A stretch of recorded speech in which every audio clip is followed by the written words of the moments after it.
क्या होगा जब सूरज और ईशा का प्यार एक अनोखे कबड्डी मुकाबले में उनकी जिंदगी का फैसला करेगा?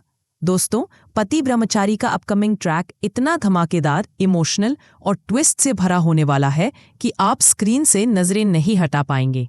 कहानी उस मोड़ पर है जहां सूरज, जो अपनी पत्नी ईशा को पहले नौकरानी की तरह ट्रीट करता था, अब अपने प्यार और जलन के तूफान में डूबा है। सूरज के पिता बाबूजी ने उसके बचपन के दोस्त आदित्य को घर बुलाया था ताकि सूरज को ईशा की अहमियत समझ आए। आदित्य, एक स्मार्ट और सम्मान करने वाला इंसान, ईशा की छोटी छोटी बातें सुनता है और उसकी मदद करता है। सूरज को उनकी नज़दीकियां देखकर जलन होती है और उसका गुस्सा चरम पर पहुंच जाता है। एक दिन जब वो आदित्य और ईशा को फिर से साथ देखता है, उसका खून खौल उठता है। वो आदित्य के सामने खड़ा होकर गरजता है, बस बहुत हुआ आदित्य, अब तुम्हें और मुझे एक आखिरी बार आमने सामने आना होगा कबड्डी के मैदान में। अगर तुम जीते, मैं तुम्हारी और ईशा के बीच नहीं आऊंगा, लेकिन अगर मैं जीता तो तुम इस घर से हमेशा के लिए चले जाओ। सब सन्न रह जाते हैं। आदित्य शांत मुस्कान के साथ कहता है, ठीक है सूरज, मैं तुम्हारी चुनौती स्वीकार करता हूं।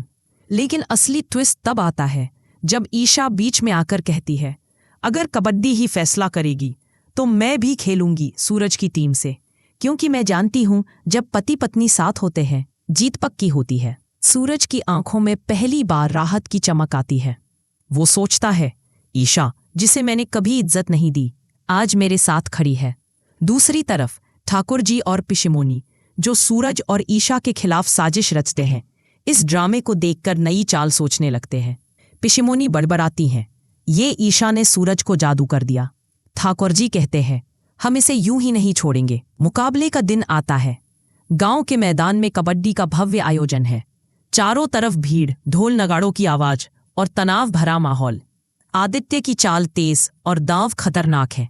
सूरज की टीम बार बार जमीन पर गिरती है और भीड़ को लगता है कि आदित्य जीत जाएगा। लेकिन तभी ईशा मैदान में उतरती है, उसके चेहरे पर अटूट आत्मविश्वास। वो सूरज को इशारा करती है, डरो मत, मैं हूं ना। ईशा की मौजूदगी सूरज में नई जान डाल देती है। वो दुगनी ताकत से खेलता है और भीड़ तालियां बजाने लगती है। आखिरी दौर में स्कोर बराबर है। आदित्य पूरी ताकत से रेड मारता है। सूरज की टीम को एक एक कर बाहर करता है। माहौल तनावपूर्ण हो जाता है। तभी ईशा सूरज का हाथ थामकर कहती है, सूरज, याद रखो, हम साथ हैं, कोई हमें हरा नहीं सकता। सूरज गहरी सांस लेता है और आखिरी रेड में उतरता है। आदित्य उसे पकड़ने की कोशिश करता है, लेकिन सूरज ईशा के हौसले से भरा चकमा देकर लाइन पार कर लेता है। मैदान गूंज उठता है, सूरज जीता, सूरज जीता। ईशा दौड़कर सूरज को गले लगाती है, देखा, मैंने कहा था, हम साथ हैं, तो जीत पक्की है। सूरज भीड़ के सामने कहता है, आज मैंने सिर्फ कबड्डी नहीं, अपनी जिंदगी जीती है। ईशा मेरी ताकत है।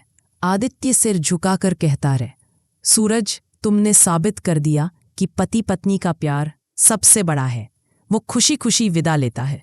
लेकिन ठाकुर जी और पिशमोनी, जिन्हें ईशा की जीत बर्दाश्त नहीं, नई साजिश रचने की सोचते हैं। सूरज अब ईशा को अपनी रानी की तरह संजोता है और दोनों का रिश्ता पहले से कहीं मजबूत हो जाता है। क्या सूरज और ईशा का ये प्यार ठाकुर जी की साजिश को हरा पाएगा? अपनी राय कमेंट में बताइए।